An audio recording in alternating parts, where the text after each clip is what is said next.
Hello everyone, welcome to our channel. கொஞ்ச நாளாக daily night தூங்கி காலைல எழுந்திரிக்கும் போது சலைவா வந்து ஒழுகுற மாதிரி உங்களுக்கு சிம்டம்ஸ் எதாவது தெரியுதா? ஸோ அதுக்கு என்னென்ன காரணம் இருக்கும் அப்படின்றத வந்து பார்ப்போம். ஸோ முக்கியமான காரணம் என்னென்னா, ஃபஸ்ட்டு மவுத் அண்ட் த்ரோட் இன்ஃபெக்ஷனால் கூட இந்த சிம்டம்ஸ் பார்க்கலாம். நெக்ஸ்ட்டு வந்து டென்டல் கம்ப்ளைண்ட்ஸை வந்து பார்க்கலாம்.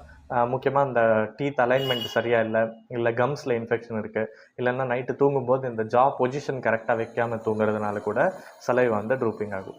நெக்ஸ்ட் வந்து க்ரானிக்காக கேஸ்ட்ரிக் கம்ப்ளைண்ட் இருக்குது, கேர்டு கம்ப்ளைண்ட்டு இல்லை ஆசிட் ரிஃப்ளெக்ஸ் இருக்கிறதுனால கூட இந்த சிம்டம்ஸ் வந்து பார்க்கலாம். க்ரானிக்காக வந்து சைக்காட்ரிக் மெடிசன்ஸ் எடுக்கிறதோ இல்லைன்னா செடேட்டிவ்ஸ் எடுக்கிறதுனால கூட இந்த சிம்டம்ஸ் வந்து பார்க்கலாம்.